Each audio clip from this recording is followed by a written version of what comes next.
పిల్ల అదంతా స్క్రిప్టెడ్ అంటున్నారు కదా. ఇప్పుడు నేను మాట్లాడే స్క్రిప్టెడ్ అన్నా, నాకు డైలీ ఫోన్ చేసి జగన్ చెబుతున్నాడు అన్న ఇట్లా మాట్లాడని. స్క్రిప్టెడ్ ఏంటి అన్న అభిమానం అనేది, అంటే జగన్ మీద అభిమానం స్క్రిప్టెడ్, వీళ్ళ మీద అభిమానం న్యాచురల్గా వచ్చిందా? జెన్యున్ అభిమానులు జగన్గా ఉంటారన్న, కులపిచ్చి వేపించి ఉన్నారు. జగన్ గుండె అభిమానులు ఎవరికి కులపిచ్చి కూడా ఉండదు, చూసుకోండి మీరు కావాలి. జగన్ అంటే ఎందుకు ఇష్టం అన్న? జగన్ మంచి నాయుడు కాబట్టి ఇష్టం అన్న. ఏం చేసినాడు అన్న? అన్ని చేశాడు అన్న. ఏం చేసినాడు? 99% సంక్షేమ పథకాలు ఇచ్చాడు. ఫస్ట్ గవర్నమెంట్ మన ఇంటికి తీసుకొచ్చిన ఏకైక నాయకుడు ఆయన. అందుకే 11 సీట్లు వచ్చినాయి. 11 సీట్లు వచ్చినా కులపిచ్చి ఎక్కువైపోయింది ఆంధ్రప్రదేశ్ లో, అందువల్ల ఇచ్చారు. ఇప్పుడు 2029లో 160 ఇస్తారు. అప్పుడేం మాట్లాడదు, 0 వచ్చి 21 ఎట్ట వచ్చినాయి. ఇప్పుడు ప్రభుత్వం ఎలా ఉందన్న? బాగాలేదన్నా.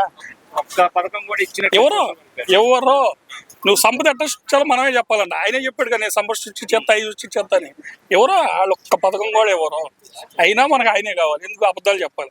జగన్ లేదు నిజం చెప్పాడుగా, అందువల్ల ఓడిపోయాడు. ఈ 5 ఏళ్ళు అమరావతి డెవలప్మెంట్ అవదు, 5 కాదు ఇంకా 50 ఏళ్ళు అయినా. పోలవరం అసలు అది ఆ పోలవరం అయితే నువ్వు నేను మనం అది అవ్వదు. వీళ్ళ అసలు అమరావతి కాదు, ఏది డెవలప్మెంట్ అవ్వదు. మన సంక్రాంతి ట్రాఫిక్ జామ్ కంపల్సరీ. అధికారం వస్తే గుట్ట రేటు ఇస్తున్నాడు కదా, అంటే రౌడీజం ప్రోత్సహించినట్టు. ఎవరో జగన్ మామ గుడ్డలు కూడా చూసేది ఏంటన్నా, వీళ్ళేమో తాట తీసేస్తాను, ఎరుసు పడిపోతారు, రోడ్ల మీద పడుకోవచ్చు. ఆయన మాట అంటే తప్పు వచ్చేసింది. ఈయన ఏ మాట పడితే ఏనేయచ్చు అంటారన్నా. వీళ్ళు అంటారు, ఆయన అంటారు.